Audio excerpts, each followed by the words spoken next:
au sujet des alliances, de cet enjeu d'expérimenter de nouvelles alliances autour de l'accès de tous à la culture, l'ouvre-lance devait être parmi nous et malheureusement, l'intervenant étant malade, c'est notre directrice de la recherche, Élodie Julien, qui va se faire le porte-voix d'une expérimentation que l'on a eu le plaisir de suivre. Donc Élodie, est-ce que vous pouvez nous partager finalement comment expérimenter de nouvelles alliances autour de l'accès de tous à la culture ? Merci Yann. Et effectivement, je vais tenter de faire l'écho de ce qui s'est fait dans le Nord-Pas-de-Calais en toute humilité. Alors, tout d'abord, bien comprendre ce qu'est le Louvre-Lens. Le Louvre-Lens, c'est une antenne en région du Louvre avec un objectif, c'est de s'ouvrir à de nouveaux publics et territoires. Et ce qu'il faut vraiment avoir en tête, c'est que le Louvre, son ADN, c'est que les collections et les savoir-faire doivent servir l'ensemble de la nation. Et ça, donc, ça s'applique aussi au Louvre-Lens. Alors, pour aller jusqu'au bout de la connaissance du Louvre-Lens, il a été inauguré en 2012 et géographiquement, il est implanté au cœur de l'ancien bassin minier en Nord-Pas-de-Calais. Alors, la question, c'était finalement comment les collections et les savoir-faire du Louvre-Lens sont au service du territoire Nord-Pas-de-Calais.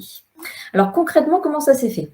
Il y a d'abord eu un premier partenariat entre le musée et la Fondation RATP qui a été signé en 2017 avec pour objectif de rendre accessible la culture pour des publics qui sont en insertion à la fois dans la ville de Valenciennes et de Boulogne-sur-Mer. Les résultats de ce premier programme ont été concluants et les deux partenaires ont souhaité aller plus loin en se disant mais comment on peut être encore plus acteur du territoire ?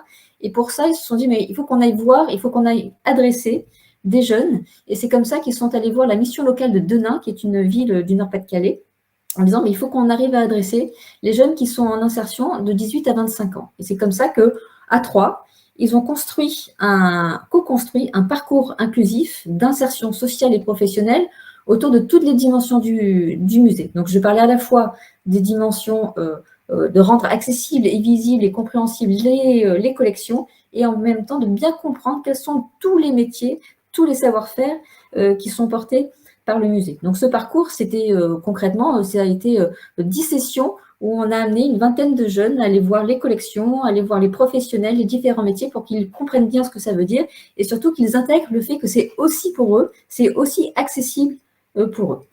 Ce qui est important dans ce programme, c'est qu'il a été construit avec les jeunes. Et très rapidement, les trois partenaires se sont aperçus qu'il y avait un enjeu de mobilité puisque 50% des jeunes qui ont été dans l'expérimentation n'étaient pas sortis, n'étaient jamais allés au-delà de la ville de Denain. Donc, comment leur permettre de circuler, de se mouvoir jusqu'au musée? C'est comme ça que les trois partenaires ont pu inclure dans leur réflexion RATP Dev, qui est la structure qui réfléchit au déploiement de l'infrastructure en France. Et donc, la RATP Dev a construit, avec les autres partenaires, une offre de mobilité pour permettre à l'ensemble de ces jeunes gens pour aller physiquement au musée Louvre-Lens. Donc, on a 4 partenaires qui ont chacun joué un rôle très spécifique. La mission locale qui était d'identifier et d'encadrer et suivre les jeunes. Le musée qui a été de pouvoir construire un parcours pédagogique et inclusif pour ces jeunes, mais aussi très important de pouvoir mobiliser plus largement les autres musées locaux. Il y a la Fondation qui a soutenu plus particulièrement donc, ce programme et qui a permis aussi d'impliquer les acteurs institutionnels et les entités internes de la RATP, et donc la RATP Dev, qui s'est mobilisée pour permettre à ces jeunes de pouvoir circuler. Donc on a 4 partenaires qui se sont mobilisés collectivement autour de la culture et de faire en sorte que cette culture soit accessible pour les jeunes gens de 18 à 25 ans. Donc nous, on a eu la chance de suivre ce partenariat, de pouvoir capitaliser cette démarche. Et ce qu'on peut dire en conclusion de ce qu'on retient de cette démarche et des enseignements qu'on peut en dire, c'est de l'importance finalement d'avoir construit ce programme avec les jeunes, parce que si ça n'avait pas été le cas, on n'aurait pas pu identifier dès le départ le fait qu'un certain nombre d'entre eux, voire la moitié, n'avaient pas des moyens de mobilité. Le deuxième enseignement, c'est l'importance de cette mobilisation collective pour les jeunes, la valeur que ça leur a apporté. C'était pas rien de leur montrer que collectivement, sur un territoire, on peut se mobiliser pour leur insertion et leur accès à la culture. Et puis, le fait de choisir le Louvre-Lens comme un lieu symbolique qui initialement étaient considérées comme inaccessibles pour eux, ce qui justement, l'objectif, c'était de pouvoir justement démontrer que à la fois les collections et les savoir-faire étaient accessibles pour eux aussi. Et le dernier point qui était aussi très important, c'est que finalement, ces 4 partenaires ont cheminé ensemble dans une forme de démarche apprenante. Ils ont contribué chacun à un moment donné et à leur niveau à cette expérimentation pour en faire un succès.